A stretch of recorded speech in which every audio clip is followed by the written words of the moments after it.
प्यारे बच्चों, good morning. Good morning. Eklavya foundation classes के इस यूट्यूब चैनल को लाइक और सब्सक्राइब करें, ज़्यादा से ज़्यादा शेयर करें। विद्यार्थियों, अभी हाल ही में इंटरमीडिएट और हाई स्कूल बोर्ड की परीक्षाओं का परिणाम आया है, जिसमें से बहुत से अधिक विद्यार्थी सफल हुए हैं। उन सभी सफल विद्यार्थियों को हम ढेर सारी शुभकामनाएं देते हैं। और साथ ही साथ जो हाई स्कूल के बच्चे हैं उनके लिए एक विशेष प्रकार का इन्फॉर्मेशन है। यदि वह बायोलॉजी पढ़ना चाहते हैं या मैथ, वह अभी से अपना डिसीजन ले लें और उसी के अनुसार अपना वो प्रिपरेशन करते रहें। और प्रिपरेशन के द्वारा कह सकते हैं जो उनका जो लाइक सब्जेक्ट है वो कह सकते हैं उसका तैयारी करते रहें। और आज हम आप सभी को क्लास 11 का जो जीव विज्ञान है उसका सिलेबस जो है एनसीईआरटी पैटर्न पर, आइए उस पर हम डिस्कस करते हैं। तो आप लोग ध्यान दें, जीव विज्ञान जो दिया है बायोलॉजी क्लास 11 का यूनिट 1 जो है जीव जगत में विविधता। क्या है? जीव जगत में विविधता। इसके अंतर्गत 4 अध्याय रखे गए हैं। कितने अध्याय रखे गए हैं? 4, जिसमें से पहला आपका अध्याय देखिए जो दिया है जीव जगत। क्या दिया है? जीव जगत। दूसरा अध्याय आपका देखिए दिया है जीव जगत का वर्गीकरण। क्या दिया है? जीव जगत का वर्गीकरण।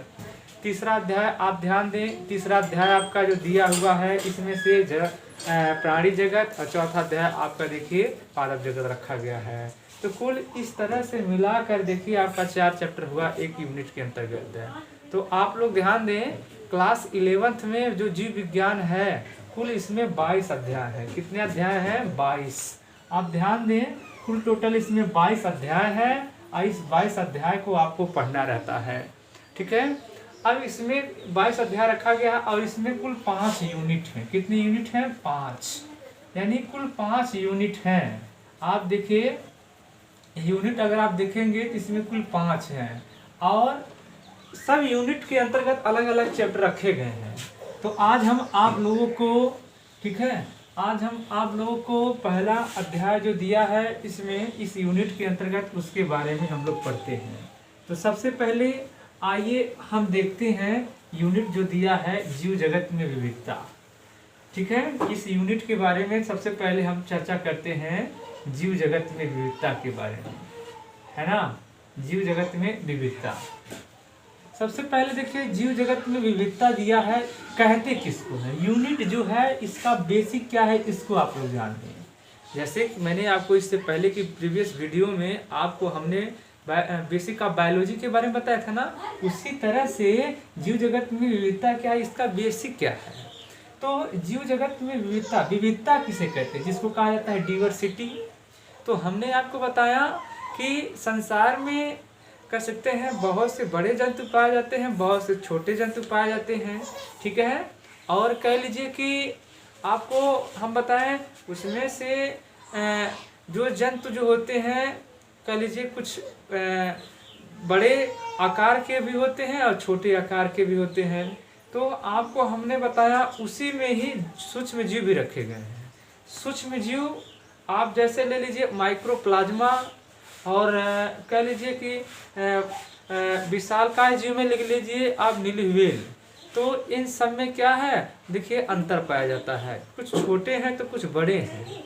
और इन सब में जो कह सकते हैं ये सब जो जंतु होते हैं, चाहे सूक्ष्म जीव हो चाहे बड़े जीव हो, ठीक है, ये सब जल थल यानी जल थल स्थल क्या होते हैं, सभी वायुमंडल में रहते हैं।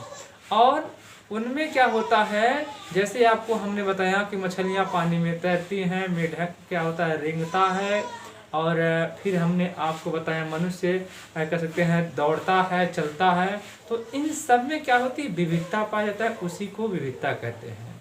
यानी नए जीवों को पहचानना, सही वैज्ञानिक नाम देना ही कह लीजिए उनके वातावरण के अनुसार परिवर्तन होना ही कह लीजिए विविधता कहलाता है, डिवर्सिटी कहलाता है।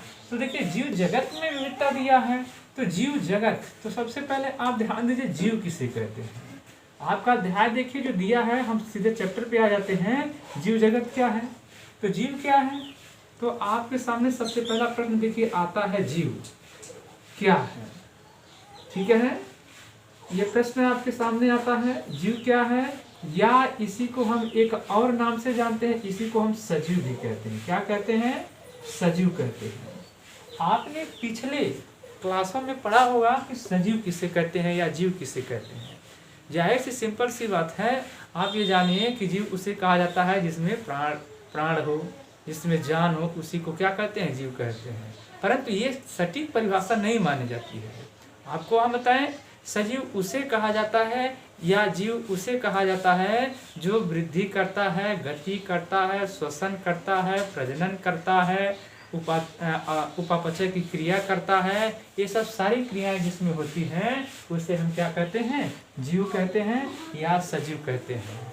आपने पिछले भी क्लास में पढ़ा होगा, आपको बताया गया होगा कि सजीव और निर्जीव में डिफरेंट क्या होते हैं इस प्रकार से। अब डिफरेंट देखें तो सजीव जो होता है गति करता है, निर्जीव गति नहीं करता है। सजीव श्वसन क्रिया करता है, क्या निर्जीव करता है? नहीं। लिविंग और नॉन लिविंग में ये सब डिफरेंट होते रहते हैं।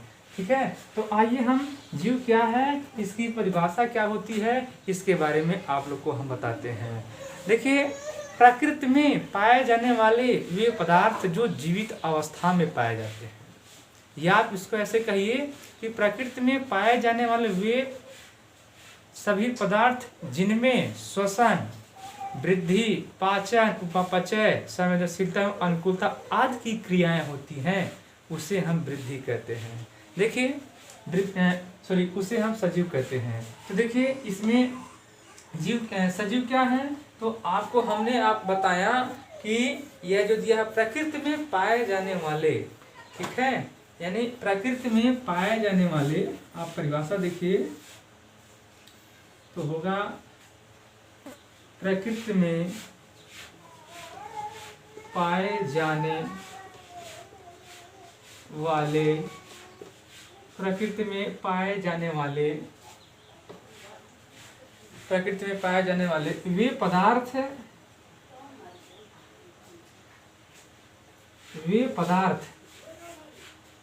जिनमें जनन,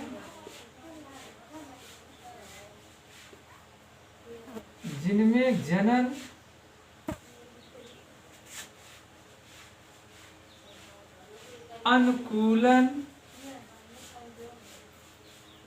वृद्धि व संवेदनशीलता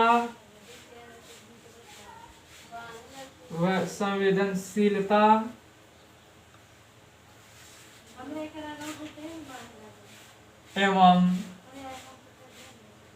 विकास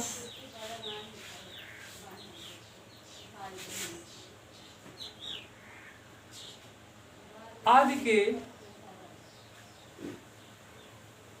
गुण पाए जाते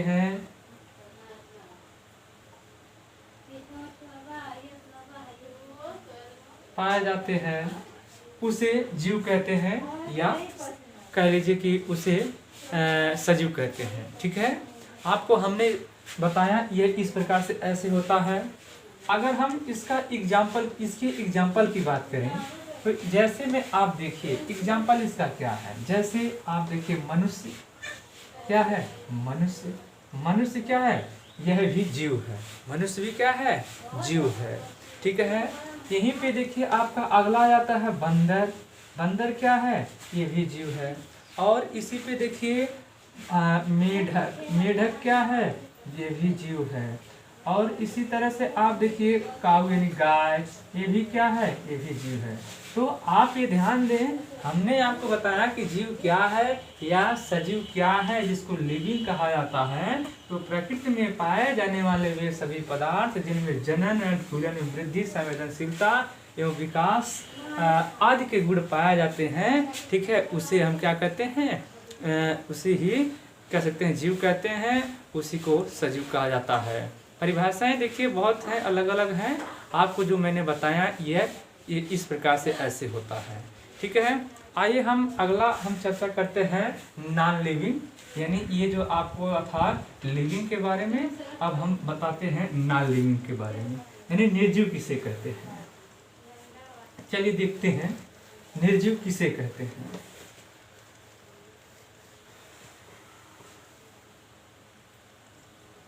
देखिए दूसरा पॉइंट आपका आता है नॉन लिविंग। नॉन लिविंग किसे कहते हैं? जिसे निर्जीव कहा जाता है। निर्जीव, निर्जीव किसे कहते हैं?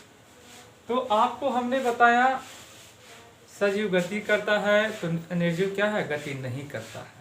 सजीव पोषण करता है, तो निर्जीव में पोषण क्रिया नहीं होती है। सजीव में उपापचय क्रिया होती है, तो निर्जीव में उपापचय क्रिया नहीं होती है। यही तो इसमें डिफरेंट होता है, यही तो अंतर इसमें होता है।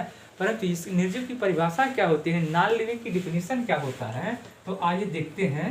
ये जो दिया है इस प्रकार से है, यानी प्रकृति में पाए जाने वाले वे पदार्थ जो कभी जीवित अवस्था में न पाए जाते हों और उनमें आंतरिक वृद्धि न हो, उसे हम नॉन लिविंग कहते हैं, निर्जीव कहते हैं। हमने आपको बताया क्या कि प्रकृति में पाए जाने वाले वे पदार्थ जो कभी जीवित अवस्था में न पाए जाते हों और उनमें इंटरनल यानी आंतरिक वृद्धि न होती हो, उसे हम क्या कहते हैं?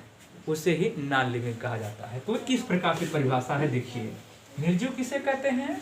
तो आप इस प्रकार से देखिए, प्रकृति में यानी प्रकृति में पाए जाने वाले वे पदार्थ जो प्रकृति में पाए जाने वाले वे पदार्थ जो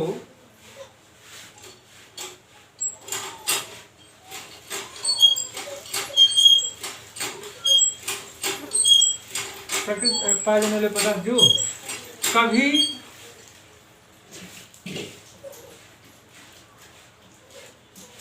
जीवित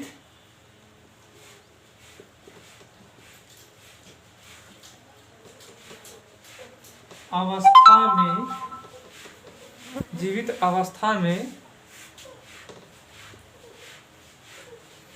नहीं पाए जाते हैं, नहीं पाए जाते हैं, नहीं पाए जाते हैं और उनमें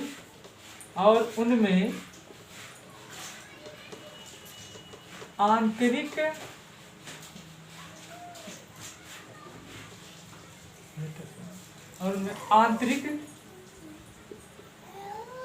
वृद्धि न हो, उसे निर्जीव कहते हैं।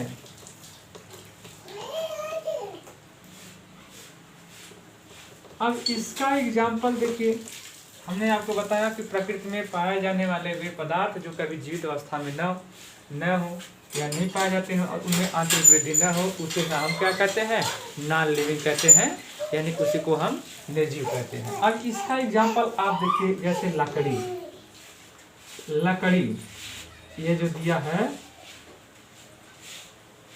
लकड़ी, और कह लीजिए कि नाखून, और इस तरह से आप कह लीजिए चमड़ा, और इसी तरह से आप कह लीजिए जो इसके अंतर्गत आ जाते हैं पेट्रोल,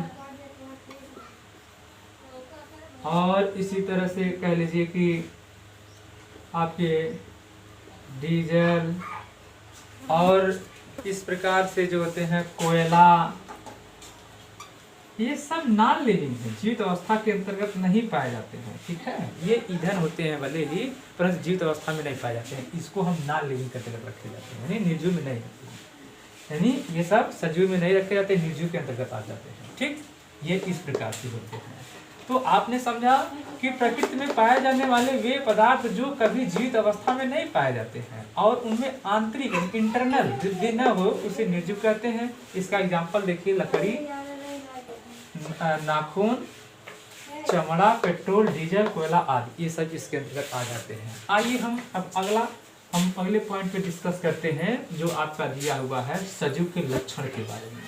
सजीव के क्या लक्षण होते हैं उसके बारे में हम लोग देखते हैं। ठीक है, आइए सजीव के लक्षण के बारे में।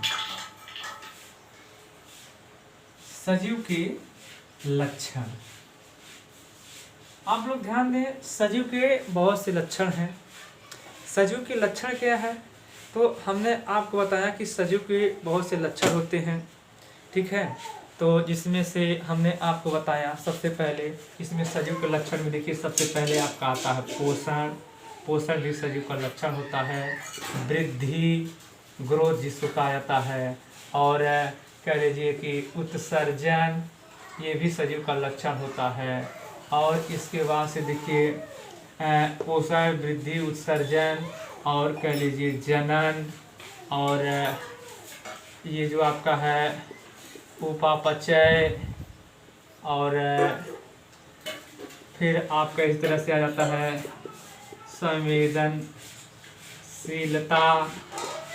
और इसी तरह से आप कह लीजिए अनुकूलन, ठीक है। ये सब जो होते हैं सजीव के लक्षण माने जाते हैं। यानी बहुत से सजीव के प्रमुख रूप से लक्षण माने जाते हैं जो इस प्रकार से ऐसे होते रहते हैं। अब आपको हमने ये बताया, अब इसमें से प्रमुख लक्षण कौन सा है सजीवों का, तो इसमें से आइए हम लोग डिस्कस करते हैं। सजीव के लक्षण में वृद्धि, पोषण, वृद्धि, उत्सर्जन, जनन, उपापचय, संवेदनशीलता, अनुकूलता, ये सब सजीव के प्रमुख लक्षण माने जाते हैं। यानी ये सब लक्षण होते हैं सजीव के, ठीक। अब इसमें से आपको ये ध्यान देना है कि जो ऑर्गेनिज्म यानी जो जीव होते हैं उनमें से ये जो लक्षण होते हैं कौन प्रमुख हैं, यानी मुख्य रूप से कौन लक्षण इसमें माना जाता है। तो मुख्य रूप से देखिए सजीव के दो लक्षण हैं, एक वृद्धि होता है और एक आपका रिप्रोडक्शन, जनन माना जाता है। यानी दो इसमें सजीव के प्रमुख लक्षण माने जाते हैं। तो आइए हम लोग देखते हैं इनके लक्षण के बारे में।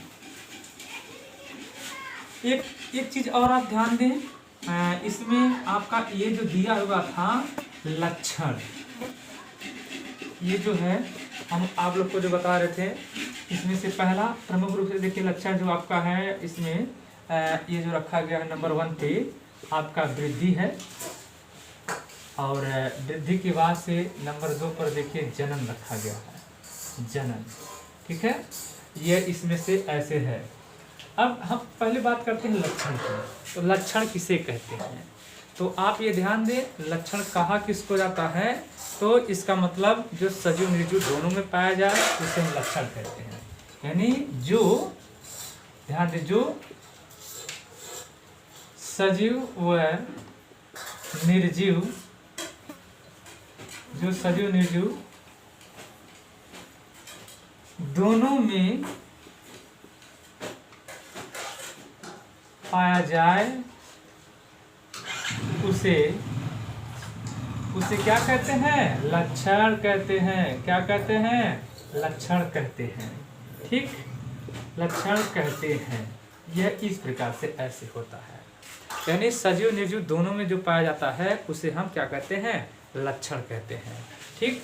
इसके बाद से सजीव का एक और लक्षण माना जाता है जिसको हम विशिष्ट लक्षण कहते हैं। विशिष्ट यानी विशिष्ट लक्षण। देखिए विशिष्ट लक्षण किसे कहते हैं, तो विशिष्ट लक्षण आपका जो होता है ये है। यानी इसका मतलब क्या होता है, तो इसका मतलब यह है कि वे लक्षण जो सिर्फ सभी सजीव में पाया जाए, यानी वे लक्षण जो सिर्फ सभी सजीवों में पाया जाए, सभी सजीवों में पाया जाए उसे विशिष्ट लक्षण कहते हैं। क्या कहते हैं, विशिष्ट लक्षण कहते हैं, उसे विशिष्ट लक्षण कहते हैं। आप ध्यान दें, ये हमने आप लोग को इसमें से बताया विशिष्ट लक्षण किसे कहते हैं। अब आपको इसमें ध्यान देना है कि लक्षण आपने समझ लिया और विशिष्ट लक्षण किसे कहते हैं ये भी हमने आपको बताया। परंतु एक चीज़ यहाँ पे ध्यान दीजिए आप लोग, ये जो हमने आपको बताया लक्षण में कौन सजीव निर्जीव दोनों में पाया जाता है, कौन लक्षण सजीव निर्जीव दोनों में पाया जाता है और कौन सा लक्षण केवल सजीव में पाया जाता है जिसको हम विशिष्ट लक्षण कहते हैं। आइए उस बिंदु पे हम चर्चा करते हैं। देखिए आपका इसमें जो दिया हुआ है, सबसे पहले हम इसमें लक्षण की अगर हम बात करें तो इसका एग्जाम्पल देखिए, यह जो आपका आता है, सबसे पहले हम लोग देखते हैं लक्षण। तो लक्षण में देखिए आपका आता है लक्षण, हमने आपको बताया कि एक लक्षण आपका आता है उपापचय। उपापचय, उपापचय ये है, देखिए एग्जाम्पल है उपापचय, ये लक्षण है सजीवों का। परंतु सबसे पहले आप ये ध्यान दीजिए उपापचय कहते किसे हैं। तो हमने आपको बताया कि सजीव जो होते हैं वह भोजन करते हैं, भोजन करने के बाद से वह क्या करते हैं, आमाशय में भोजन को इस भोजन जो होता है आमाशय में कलेक्ट होता है, उसमें पाचित होता है। पाचन होने के बाद से उस भोजन से मनुष्य के शरीर को ऊर्जा मिलती है। इसी क्रिया को हम देखिए उपापचय कहते हैं। उपापचय कहते किसे हैं, तो हमने आपको बताया कि सभी जीवधारी जो होते हैं भोजन करते हैं, अब भोजन करने के बाद से उनमें जो कह सकते हैं पाचन होता है, ठीक है। अब पाचन जो होता है और उन पचे हुए भोजन से जो सजीवों को जो उन जीवों को जो ऊर्जा मिलती है, इसी क्रिया को ही हम क्या कहते हैं, उपापचय कहते हैं। यह क्रिया जो है केवल सजीव में होती है, यह क्रिया केवल सजीव में होती है। इस वजह से उपापचय सजीवों का विशिष्ट लक्षण माना जाता है। कौन सा लक्षण माना जाता है, विशिष्ट लक्षण माना जाता है।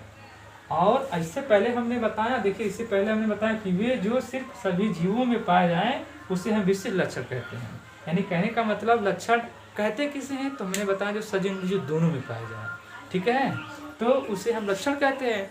और लक्षण में ही देखिए जो सिर्फ सभी सजीवों में यानी सभी जीवों में पाया जाए, सजीव में पाया जाए, उसे विशिष्ट लक्षण कहते हैं। उपापचय जो है विशिष्ट लक्षण है। तो लक्षण का एग्जाम्पल क्या होता है, तो आपको हम बताएं, आइए देखते हैं लक्षण का इसमें क्या है। लक्षण का एग्जाम्पल देखिए आपका आ जाता है ग्रोथ यानी वृद्धि का, यही है। हम आपको बताएं, आपने देखिए ये आपको हम जो बता रहे हैं आकार, संख्या, ये जो दिया है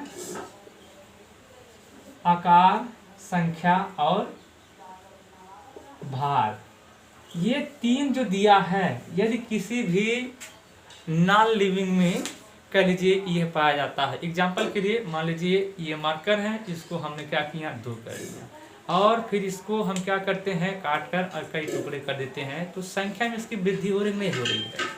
तो जो वृद्धि सजीव और निर्जीव दोनों में पाया जाता हो, उसी को हम क्या कहते हैं, लक्षण कहते हैं। नहीं समझे, कहने का हमारा मतलब ये है कि जिनमें आकार में, संख्या और भार में जो कह सकते हैं वृद्धि होती है, उसे ही हम क्या कहते हैं, ग्रोथ कहा जाता है, उसे ही हम लक्षण कहते हैं। ठीक है, ये इस प्रकार से ऐसे होता है ना। और दूसरा ये एग्जाम्पल विशिष्ट लक्षण का देखें, तो विशिष्ट लक्षण में देखिए आपका आ जाता है ये गमन। ये गमन देखिए इसका एग्जाम्पल जो रखा गया है गमन, ये इसके एग्जाम्पल में रखा गया है गमन। गमन कहते किसे हैं, एक स्थान से दूसरे स्थान पे जाने की क्रिया को हम क्या कहते हैं, गमन कहते हैं। तो यह सजीव का लक्षण है कि विशिष्ट लक्षण है। तो गमन क्रिया किसमें होती है, तो सजीवों में होती है। किसमें होती है, सजीवों में होती है। तो जब सजीवों में होती है तो हम कैसे जानेंगे कि ये विशिष्ट लक्षण की लक्षण है। हाँ, लक्षण तो है। आप बताएं, क्या कोई निर्जीव जो नॉन लिविंग होता है, निर्जीव जो होता है, हमने मार्कर को ऐसे रख दिया, हमने मार्कर को रखा ऐसे लिया है, तो क्या ये अपने आप से एक स्थान से दूसरे स्थान पे चला जाएगा? इसको हम नॉन लिविंग के अंतर्गत रखेंगे ना। ये नॉन लिविंग भले ही है, परंतु ये सजीव का लक्षण ये भी माना गया है।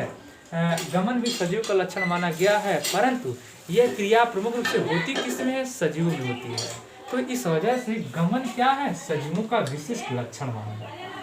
ठीक है, ये इस प्रकार से है। तो हमने आपको बहुत बताया इसमें लक्षण सजीवों का है। तो आइए सजीव के जितने लक्षण हैं उसके बारे में हम लोग डिस्कस करते हैं, पढ़ते हैं, जो इस प्रकार से हैं।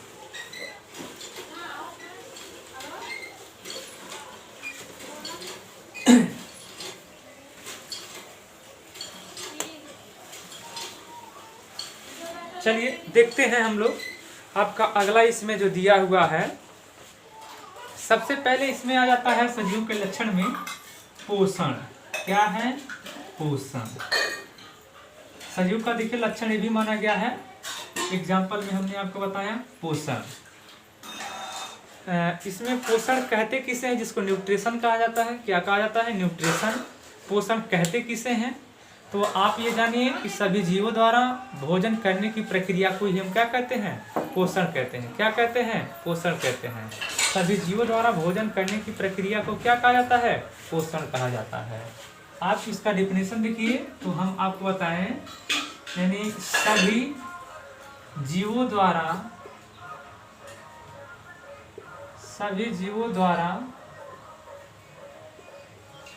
भोजन करने की प्रक्रिया को, सभी जीवों द्वारा भोजन करने की प्रक्रिया को पोषण कहते हैं। क्या कहते हैं? पोषण कहते हैं।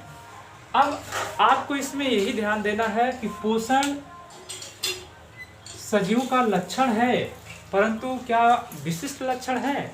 आप बताएं, पोषण क्रिया किसमें होगी? निर्जीव में होगी? हैं? ये मरकर भोजन करेगा? नहीं। तो सजीवों का प्रमुख लक्षण में देखिए विशिष्ट पोषण है, तो पोषण सजीवों का विशिष्ट लक्षण है। कैसे? तो हमने आपको बताया ये क्रिया सिर्फ सजीव में होती है, परंतु जीवधारियों में होती है ना, जीव में होती है ना केवल। तो इस वजह से जीवों का पोषण एक विशिष्ट लक्षण माना गया है। पोषण क्रिया कितने प्रकार से होती है?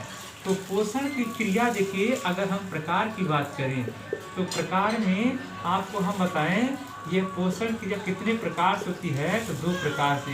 एक होती है स्वपोषी पोषण, स्वपोषी पोषण, और इसमें देखिए दूसरा जो दिया है परपोषी पोषण। क्या? परपोषी पोषण। ठीक है। स्वपोषी पोषण किसे कहते हैं? वे जीवधारी जो अपना भोजन स्वयं बनाते हैं, यानी वे जीवधारी जो अपना भोजन स्वयं बनाते हैं, उसे हम क्या कहते हैं? पोषण कहते हैं। या आप इसको ऐसे कह लीजिए कि सभी जीव जो होते हैं अपना भोजन प्राप्त करते हैं, तो वो किस माध्यम से भोजन प्राप्त करते हैं, वो सब में अंतर होता है। तो हमने इसमें जो बताया कि स्वपोषी पोषण, यानी वे जीवधारी जो अपना भोजन स्वयं बनाते हैं, उसे स्वपोषी पोषण कहते हैं। इसका एग्जाम्पल रखा गया है ट्री, यानी पेड़ रखा गया है। क्या रखा गया है? पेड़। यानी पेड़ क्या है? स्वपोषी है। ठीक है। और परपोषी पोषण किसे कहते हैं? वे जंतु जो अपना भोजन किसी दूसरे जंतु से प्राप्त करते हो या दूसरे पर निर्भर होते हो, यानी वे जीव जो अपना भोजन प्राप्त करने के लिए किसी दूसरे जंतु के ऊपर निर्भर होते हों, उसे हम क्या कहते हैं? परपोषी पोषण कहते हैं। अब परपोषी पोषण में एग्जाम्पल देखिए क्या है। तो परपोषी पोषण का एग्जाम्पल इसमें जो आपका रखा जाता है, देखिए परपोषी पोषण का एग्जाम्पल में देखिए जैसे गाय हुआ, और कह लीजिए कि मनुष्य है। ठीक है। मनुष्य, बिल्ली, ये सब क्या हैं? खरगोश,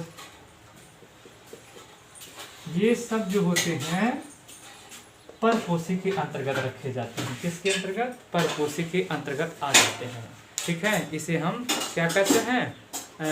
परपोषी पोषण कहते हैं। नहीं, इसको ऑटोट्रॉपिक न्यूट्रिशन, हेटेरोट्रॉपिक न्यूट्रिशन इसे कहा जाता है। ऑटोट्रॉपिक न्यूट्रिशन में आपका इसके अंतर्गत ये रखा जाता है, और हेटेरोट्रॉपिक न्यूट्रिशन में आपका ये है। ठीक है। ये जो हमने आपको बताया ये इस प्रकार से है। आप ये जान लीजिए कि सभी जंतु जो होते हैं, सभी जंतु, यहाँ अगर हम लिख दें सभी जंतु, सभी जंतु, तो बात ही खत्म। सभी जंतु क्या है? सभी जंतु जो होते हैं परपोषी होते हैं। क्या होते हैं? परपोषी होते हैं। क्या होते हैं? परपोषी होते हैं, जो इस प्रकार से ऐसे होते हैं, परपोषी के अंतर्गत ये आ जाते हैं। ठीक।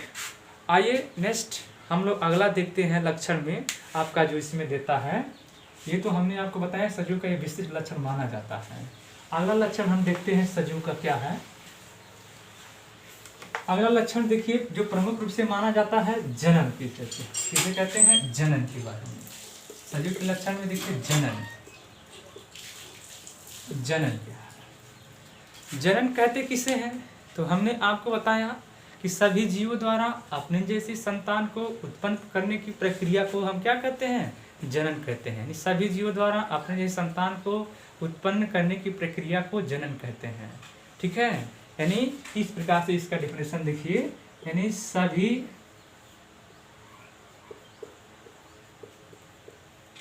जीवों द्वारा अपने सभी जीवों द्वारा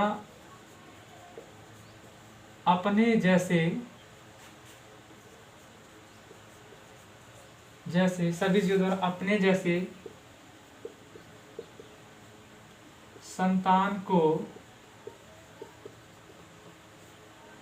उत्पन्न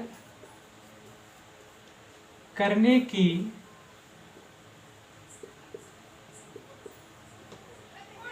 प्रक्रिया को जनन कहते हैं। क्या कहते हैं, जनन कहते हैं। ठीक, अब सभी जीवों द्वारा अपने संतान को उत्पन्न करने की प्रक्रिया को क्या कहते हैं, जनन कहते हैं, रिप्रोडक्शन कहते हैं। ठीक, अब यह कितने प्रकार से होता है, जनन क्रिया कितने प्रकार से होती है, तो यह 2 प्रकार से होती है। एक अलैंगिक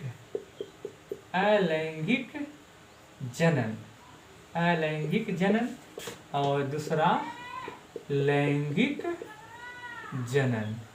अलैंगिक जनन, दूसरा लैंगिक जनन। ए सेक्सुअल रिप्रोडक्शन है जिसको सेक्सुअल रिप्रोडक्शन कहा जाता है।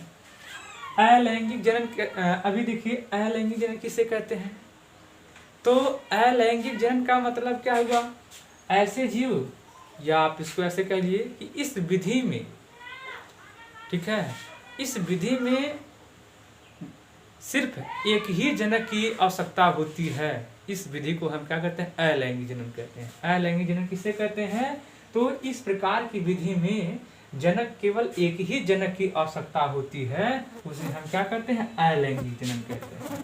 ठीक है, अलैंगिक जनन की क्रिया किन किन कह लीजिए कि जंतुओं में होती है, तो इसका एग्जाम्पल देखिए इसमें रखा गया है।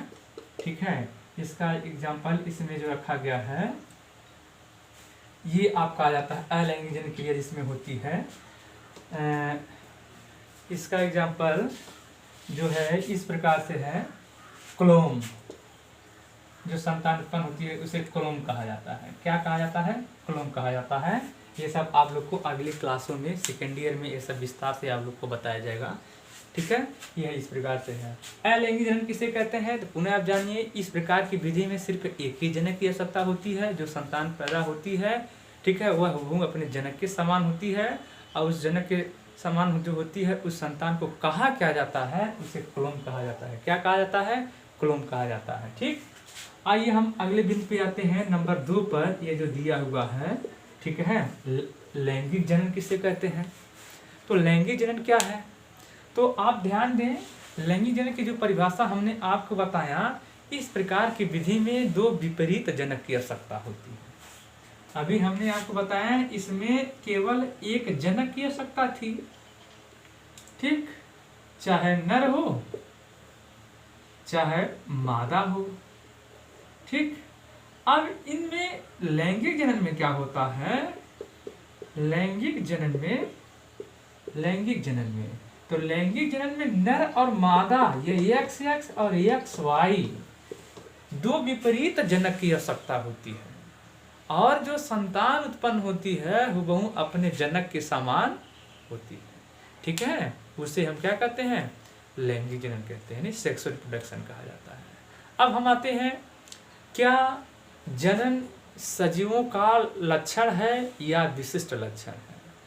आप बताएं, जो इसमें रखा गया है लक्षण में, ये इसमें जो दिया है, तो सजीवों का विशिष्ट लक्षण जो होता है इसमें माना जाता है जनन। जनन जो है सजीवों का विशिष्ट लक्षण है। कैसे, तो यह केवल सभी सजीवों में होता है ना, न कि निर्जीव में होता है। लक्षण तो है परंतु केवल जनन क्रिया होती किस में है, सजीव में होती है, इस वजह से जनन सजीव का विशिष्ट लक्षण माना जाता है। ठीक, नेक्स्ट आइए हम इस प्रकार से ऐसे सजीव के प्रमुख लक्षण माने जाते हैं। बहुत से लक्षण है सजीव का, इस अध्याय में केवल आपको यही पढ़ना है। ठीक है, आइए हम आप लोग को अब हम श्वसन के बारे में बात करते हैं। अगला लक्षण सजीवों का क्या है? श्वसन।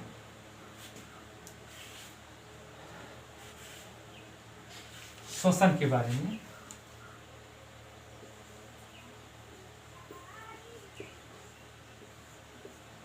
रिस्पायरेशन,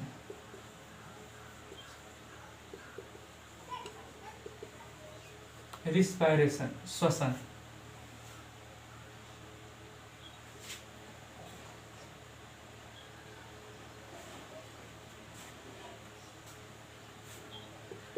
रिस्पायरेशन, सही, रिस्पायरेशन यानी श्वसन। श्वसन किसे कहते हैं? सभी जीव होते हैं वायुमंडल से शुद्ध ऑक्सीजन गैस को ग्रहण करते हैं, यानी CO2 जो होता है अपने शरीर से छोड़ते हैं। ठीक है, कहने का मतलब यह है कि सभी जीवधारी जो होते हैं वातावरण से शुद्ध ऑक्सीजन गैस को ग्रहण करते हैं और कार्बन डाइऑक्साइड गैस जो होता है उसको छोड़ते हैं। वायुमंडल से गैस को लेने और छोड़ने की प्रक्रिया को ही हम क्या कहते हैं? श्वसन कहते हैं। यानी सभी जीवों द्वारा कह लीजिए कि सभी जीवों द्वारा ऑक्सीजन को ग्रहण करना, शुद्ध ऑक्सीजन गैस को ग्रहण करना और कार्बन डाइऑक्साइड गैस को छोड़ना की प्रक्रिया क्या कहलाती है? श्वसन कहलाती है। तो परिभाषा इसकी इस प्रकार से ऐसे है, सभी जीवों द्वारा, सभी जीवों द्वारा वातावरण से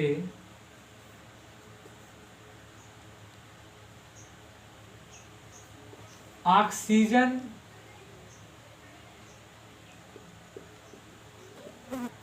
गैस को, ऑक्सीजन गैस को ग्रहण करना व कार्बन डाइऑक्साइड गैस को अपने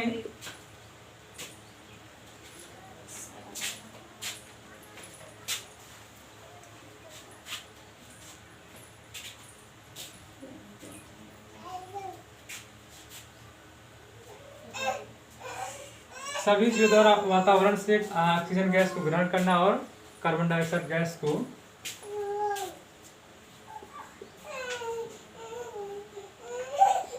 छोड़ने की प्रक्रिया श्वसन कहलाता है। क्या कहलाता है? श्वसन कहलाता है। ठीक, नहीं, इसे श्वसन, श्वसन कहलाता है, श्वसन कहलाता है। ठीक, अब श्वसन कहलाता है जो इस प्रकार से है। श्वसन कितने प्रकार का होता है?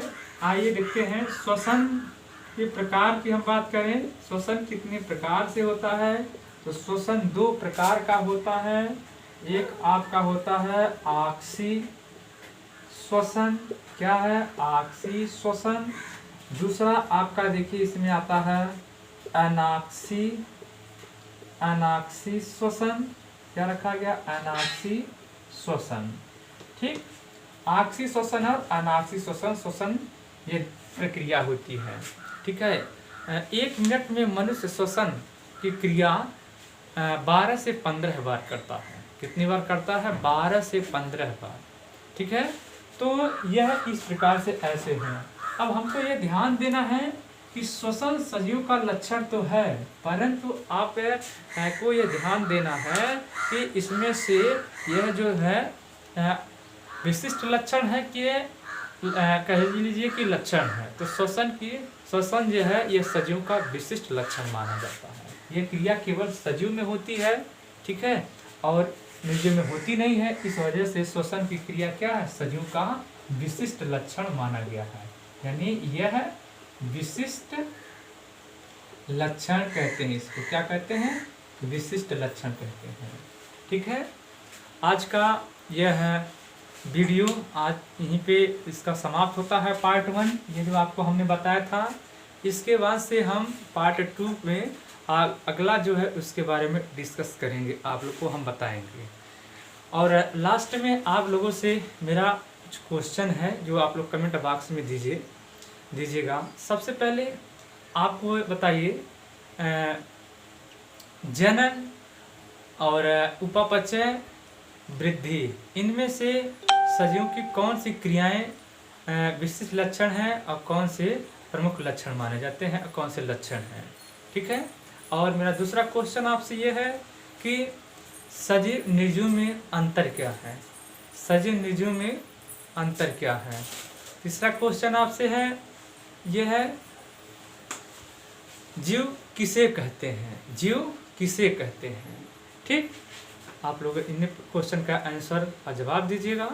और यदि आपको जो न समझ में आप कमेंट बॉक्स में लिखकर मैसेज करिए, हम इसको देखेंगे और आपकी प्रॉब्लम को दूर किया जाएगा।